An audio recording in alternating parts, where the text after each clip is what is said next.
Hello my dear friend, welcome back to own channel. तो आज की इस वीडियो में हम करने वाले हैं हमारे MCom second year MCO first unit number 8 definition of emotion के बारे में। इमोशन की डेफिनेशन क्या है और साथ ही साथ एप्लीकेशन ऑफ इमोशन क्या होती है। Emotion are related to psychology of an individual. They are related to the inner feeling expressed in a situation. When a person experiencing stimuli, he is likely to develop an inner feeling. Facial expression, verbal sound, and body action are used to express the inner feeling. Emotion can be defined as an expression of a feeling of fear, anger, joy, love, hate, grief, frustration, satisfaction, or any other similar feeling.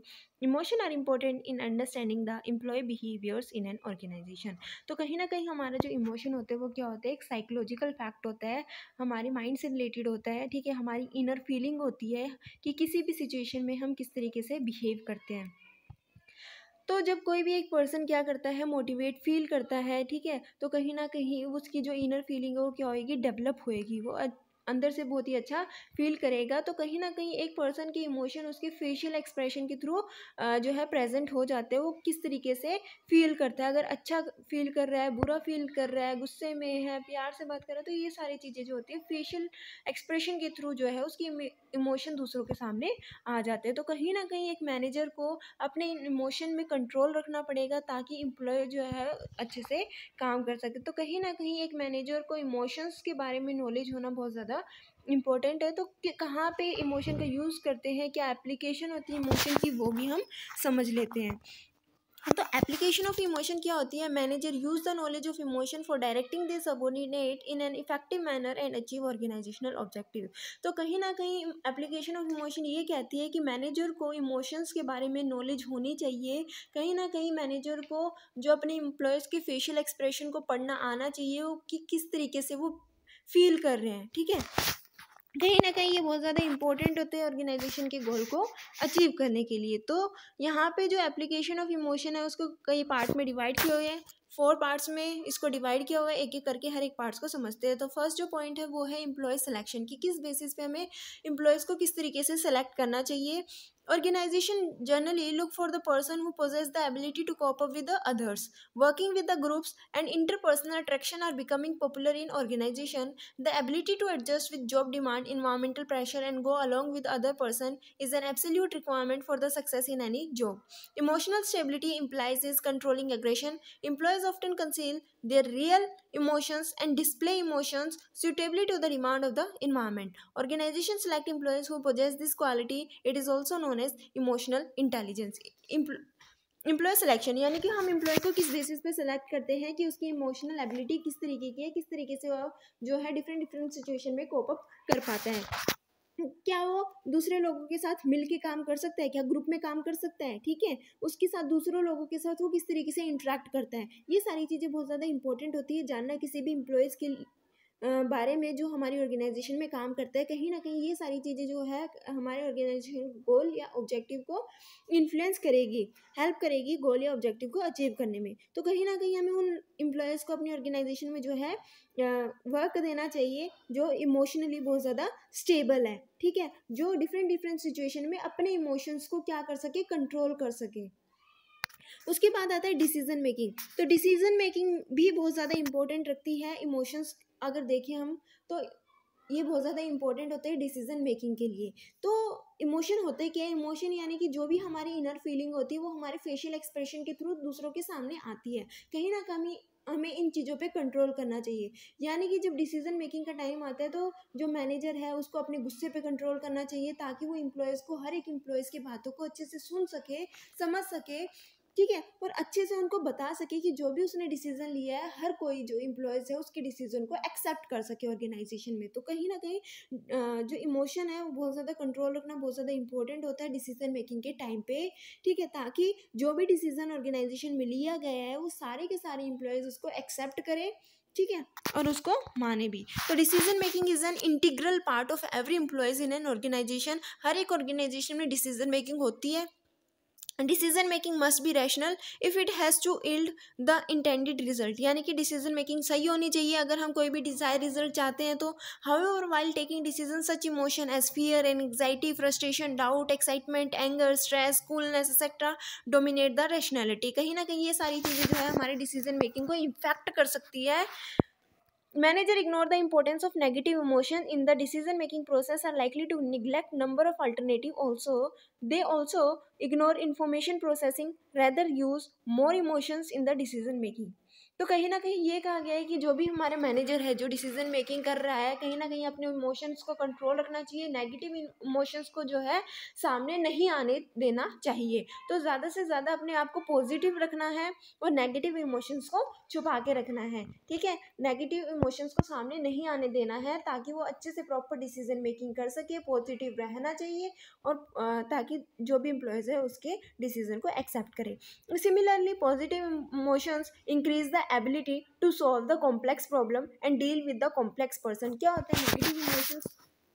Actually में होता क्या है, यानी कि हमें किसी एक जो भी एम्प्लॉय है उसका डिसीजन अच्छा नहीं लग रहा है या वो अच्छा नहीं लगा है, किसी वजह से एक मैनेजर को जो है फ्रस्ट्रेशन हो रही है अपने एम्प्लॉयज़ की जब वो बीच में बोल रहा है। तो कहीं ना कहीं जो हमारा मैनेजर है उसको क्या रखना है, अपने एम्प्लॉयज़ के थ्रू जब भी डिसीजन मेकिंग कर रहा है तो पॉजिटिव एटीट्यूड बना के रखना है ताकि कोई गुस्से में, फ्रस्ट्रेशंस में कोई गलत डिसीजन ना ले लिया जाए। तो इसलिए कहा गया है कि positive emotion increases the ability to solve the complex problem and deal with the complex person। यानी कि पॉजिटिव इमोशन हमारा हेल्प करता है हमारी मुश्किल से मुश्किल प्रॉब्लम में और कॉम्प्लेक्स पर्सन के साथ डील करने में।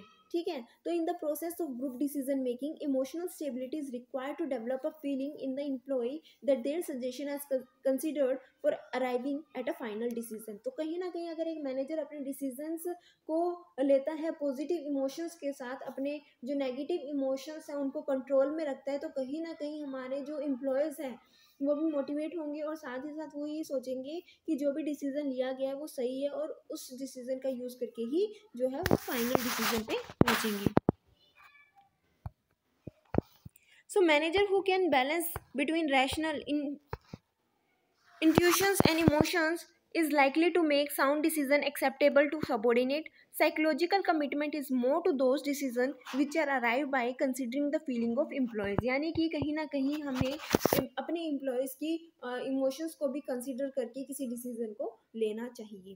ठीक है, उस फर्स्ट और सेकंड पॉइंट हम कर चुके हैं। थर्ड पॉइंट आता है हमारा लीडरशिप। लीडरशिप क्या होती है? Leadership is concern with communication of direction, motivation of subordinate and resolving their personal conflicts. Emotion play a vital role in all these aspects। यानी कि लीडर का काम क्या होता है? जो भी हमारे सबॉर्डिनेट है उनको डायरेक्शन शो करना, उनको मोटिवेट करना, अगर उनकी कोई पर्सनल प्रॉब्लम है तो उसको भी क्या करना, सॉल्व करना, पर्सनल कन्फ्लिक्ट्स वगैरह को ऑर्गेनाइजेशन में सॉल्व करना ताकि ऑर्गेनाइजेशन अच्छे से वर्क करे।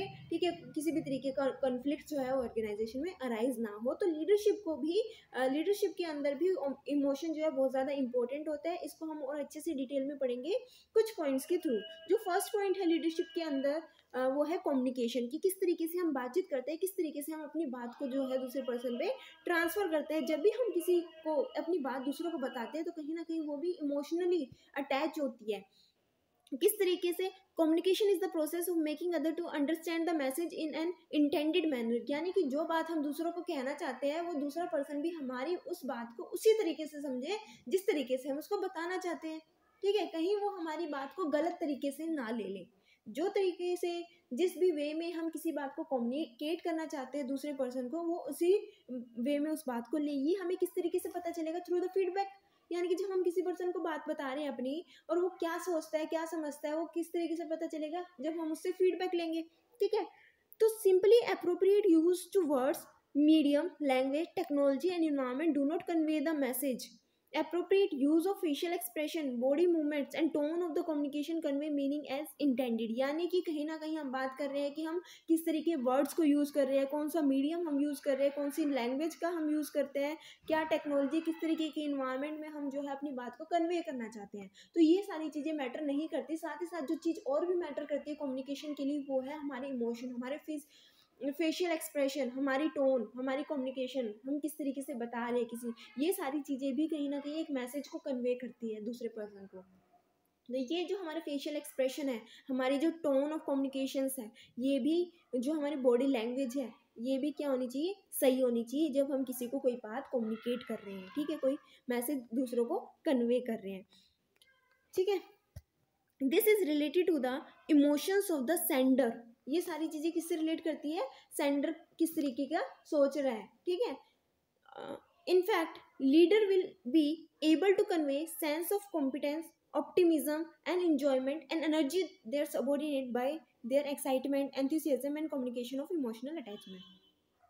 कहीं ना कहीं हमारे सेंटर को जो भी मैसेज कन्वे कर रहा है उसको इमोशनली स्ट्रांग होना पड़ेगा, अपने फेशियल एक्सप्रेशन को सही रखना पड़ेगा, अपनी बॉडी लैंग्वेज को, अपनी टोन ऑफ कम्युनिकेशन को सही रखना पड़ेगा, ताकि जिस टोन में, जिस वे में वो बात कहना चाहता है उसी तरीके से हमारा जो रिसीवर है उस बात को समझे, ठीक है। और साथ ही साथ जोश में, एंथुसियाज्म में एक बात जो है सेंडर रिसीवर तक पहुंचाए, ताकि वो भी बहुत ज़्यादा मोटिवेट हो उसकी बात को सुन के। तो अभी हमने पढ़ा था कम्युनिकेशन के बारे में, किस तरीके से हम अपनी बात को जो है वो कम्युनिकेट करेंगे। उसके बाद आता है motivation. Motivation is the feeling of an inner drive and enthusiasm to act in a predetermined way in the expectation of certain desired outcome. Emotion influence the desired outcomes. Manager use emotional content to motivate their subordinate in a proper direction। कहीं ना कहीं motivation भी बहुत ज़्यादा important होता है subordinate को क्या करने के लिए, प्रॉपर डायरेक्शन देने के लिए, ठीक है। तो जो मैनेजर है उसको इमोशनल कंटेंट को अच्छे से यूज़ करना चाहिए, हमारे एम्प्लॉयज़ को अच्छे से समझना चाहिए, ताकि वो अपने सबॉर्डिनेट को मोटिवेट कर सके प्रॉपर डायरेक्शन में। उसके बाद आता है interpersonal conflicts. Misunderstanding of communication in the situation of emotion leads to conflicts, so emotions are interwoven in conflicts. However, these emotions do not appear outside in a situation of conflict. Manager has to address the emotional component in order to resolve the conflict and increase the harmony among the subordinate. A successful manager learn to consider the emotions in the resolution of interpersonal conflict। क्या कहा गया है कि अपनी बात को इस तरीके से कम्युनिकेट किया जाए कि वो इमोशनली उन चीज़ों को और अच्छे से समझ सके। इमोशनली यानी कि हम मान लो जो मैनेजर है वो तो इमोशनली स्ट्रांग है, लेकिन जो एम्प्लॉयज़ है उसने कोई और ही सोच मन में बना रखी है, जिसकी वजह से वो समझ नहीं पा रहा है या गलत तरीके से अपने मैनेजर की बात को समझ रहा है। तो कहीं ना कहीं जो हमारा इमोशंस है वो क्या करता है, इंटरपर्सनल कॉन्फ्लिक्ट्स को भी अराइज कर देता है। यानी कि अगर कोई इमोशनली नेगेटिव है और कोई इमोशनली पॉजिटिव है, तो हो सकता है कि कम्युनिकेशन में मिसअंडरस्टैंडिंग हो जाए। Misunderstanding of communication can create the conflict between manager and employees और बिटवीन एम्प्लॉयज़। तो कहीं ना कहीं ये इमोशन बहुत ज़्यादा इम्पोर्टेंट है, इन पर कंट्रोल करना। अगर एक जो मैनेजर है वो सक्सेसफुल मैनेजर तभी माना जाएगा जब वो क्या करता है, इन इमोशंस का यूज़ करता है पर्सनल कॉन्फ्लिक्ट्स को रिजॉल्व करने में ऑर्गेनाइजेशन में, और कहीं ना कहीं इन इमोशन का यूज़ करता है ऑर्गेनाइजेशन में हारमोनी बनाने के लिए, कॉन्फ्लिक्ट्स को रिजॉल्व करना और ऑर्गेनाइजेशन में हारमोनी की सिचुएशन को अराइज करना, ठीक है। उसके बाद हमारा जो लास्ट पॉइंट है एप्लीकेशन ऑफ इमोशंस में, वो है मैनेजमेंट ऑफ चेंज। जब भी ऑर्गेनाइजेशन में चेंज की रिक्वायरमेंट है, ऐसा तो नहीं है कि किसी भी ऑर्गेनाइजेशन में चेंज होते ही नहीं है। अगर किसी ऑर्गेनाइजेशन में चेंज ही नहीं होंगे तो ऑर्गेनाइजेशन लंबे टाइम तक जो है वो सर्वाइव कर ही नहीं सकेगी, ठीक है। यानी कि अगर हम बात कर लेते हैं किसी भी कंपनी की, वो प्रोडक्ट मैन्युफैक्चर करती है, तो कहीं ना कहीं उसको अपने प्रोडक्ट में, अपने ऑर्गेनाइजेशन में चेंज लाना बहुत ज़्यादा इंपॉर्टेंट है। तो उन चेंजेस को एक्सेप्ट करना बहुत ज़्यादा इंपॉर्टेंट रहता है। कहीं ना कहीं ये भी इमोशन से लिंक करते हैं। Change is a common phenomena, thus emotional attachment to the goal obtain elicit positive attitude towards change. Emotional attachment to the goal elicits positive attitude towards change. यानी कि जब हमारा इमोशनली हम अपने गोल से अटैच होंगे, क्या है, जब हम अपने गोल से पॉजिटिवली अटैच होंगे तो कहीं ना कहीं हमारा पॉजिटिव एटीट्यूड होगा हमारे जो ऑर्गेनाइजेशन में चेंज हो रहा है उसके प्रति। यानी कि हमारा मेन मोटिव है कि हम अपने गोल को अचीव कर सके। उस गोल को अचीव करने के लिए अगर हमें कोई चेंज लाना पड़े ऑर्गेनाइजेशन में तो हम कर लें, अगर हमारा एटीट्यूड पॉजिटिव है, हम इमोशनली अपने गोल से अटैच्ड है। तो manager obtain positive response to change by the framing and mobilization of emotions. Thus proper linking of emotion with the change is necessary for bringing down the resistance to change। यानी कि अगर हम organisation में change लाना चाहते हैं, हम management में चेंज लाना चाहते हैं, तो कहीं ना कहीं हमें क्या करना होगा, इमोशनली इन सारी चीज़ों को जो है वो लेना पड़ेगा, अच्छे से अच्छे हम इमोशनली अपने गोल्स की तरफ अटैच होंगे, कहीं ना कहीं हम अपने गोल को अचीव करना चाहते होंगे, तो कहीं ना कहीं उन चेंजेस के प्रति हमारा पॉजिटिव एटीट्यूड रहेगा ऑर्गेनाइजेशन में। तो ये सारी चीज़ें थी जो इमोशन से रिलेट करती थी। आई होप कि आपको ये टॉपिक अच्छे से समझ में आ गया होगा, ये चीज़ें क्लियर हो गई होंगी। हम एक बार फिर से देख लेते हैं कि हमने क्या पढ़ा है। सबसे पहले हमें देखा इमोशन होता है क्या है। इमोशनल एक साइकोलॉजिकल फीलिंग है, एक इनर फीलिंग है, ठीक है। उसके बाद हमने देखा कि एप्लीकेशन ऑफ इमोशन, इमोशन कहाँ कहाँ एप्लीकेबल है। जब भी हम एम्प्लॉयज़ को सिलेक्ट करते हैं उस समय भी जो है इमोशन एप्लीकेबल होते हैं कि जो हमारे एम्प्लॉयज़ है वो इमोशनली स्ट्रोंग है, स्टेबल है।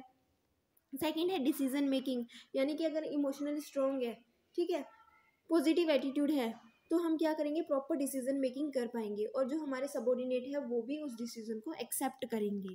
उसके बाद आता है लीडरशिप स्टाइल। लीडरशिप स्टाइल में 3 चीज़ें हमने पढ़ी थी। फर्स्ट था कम्युनिकेशन, की किस तरीके से हम अपनी बात को कन्वे कर रहे हैं। सिर्फ वर्ड्स लैंग्वेज मीडियम ये सारी चीज़ें जो है वो इतना कॉन्सेंट्रेट नहीं कर पाती, ये सारी चीज़ें इतनी ध्यान में नहीं रखते। लेकिन ज़्यादातर जो चीज़ें कम्युनिकेशन के वक्त एक सेंटर जब मैसेज कन्वे करते हैं दूसरे पर्सन को, तो और चीज़ें क्या ध्यान में रखने वाली होती है, facial expression, body language, tone of communication. कहीं ना कहीं ये सारी चीज़ें भी एक तरीके के मैसेज को कन्वे करती है। अगर हमारे ये सारी चीज़ें सही नहीं है, facial expression, tone, body language सही नहीं है, और मैसेज जो हम दे रहे हैं, जो हमारे वर्ड्स अगर वो ठीक है, तो जो है मैसेज सही तरीके से सामने वाले पर्सन तक नहीं पहुंच पाएगा। कहीं ना कहीं हमें अपनी वर्ड्स लैंग्वेज के साथ साथ हमारे इमोशनल, हमारी फेशियल एक्सप्रेशन, हमारी बॉडी लैंग्वेज, टोन को भी कंसिडर करना पड़ेगा। ये सारी चीज़ें भी सही होनी चाहिए। उसके बाद मोटिवेशन, कहीं ना कहीं एक अगर हमारी इमोशनली स्ट्रॉन्ग है, मैनेजर को यूज़ करना आता हो इमोशनल कंटेक्ट का, तो इनका यूज़ करके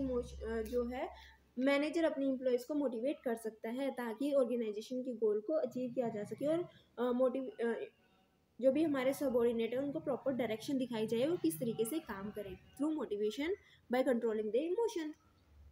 उसके बाद आता है इंटरपर्सनल कन्फ्लिक्ट। कहीं ना कहीं इमोशन की वजह से इंटरपर्सनल कन्फ्लिक्ट अराइज हो जाता है, क्योंकि जो इमोशनली हम किसी बात को क्या करते हैं, गलत तरीके से ले लेते हैं। कोई सामने वाला कहना तो सही चाहता है लेकिन हम उसको इंटरप्रेट गलत तरीके से कर लेते हैं, क्योंकि हम उस समय इमोशनली वीक फील करते हैं या फिर नेगेटिव फील करते हैं, जिसकी वजह से कॉन्फ्लिक्ट अराइज हो जाते हैं। यानी कि ये जो इमोशन है, अगर इनका प्रॉपर तरीके से यूज़ किया जाए, अगर एक सक्सेसफुल मैनेजर को पता होता है कि किस तरीके से इमोशन को जो है ध्यान में रखना चाहिए, किस तरीके से इमोशंस के थ्रू हम जो है कॉन्फ्लिक्ट्स को सॉल्व कर सकते हैं, प्रोडक्टिविटी को बढ़ा सकते हैं, जो हारमोनी है उसको इंक्रीज कर सकते हैं ऑर्गेनाइजेशन में। उसके बाद आता है management of change. Manager of change क्या कहता है कि कहीं ना कहीं इमोशनल अटैच होते हैं मैनेजमेंट में चेंजेस आने के थ्रू। यानी कि अगर कोई इमोशनली क्या है, अटैच है अपने गोल से, तो कहीं ना कहीं वो पॉजिटिव एटीट्यूड रखेगा टूवर्ड्स चेंज। ये थी आज की वीडियो। आई होप आप सभी को समझ में आ गई हो। कोई डाउट है तो कमेंट सेक्शन में कमेंट करके बता देना। वीडियो अच्छी लगी तो वीडियो को लाइक शेयर सब्सक्राइब करना मत भूलना। Thanks for watching.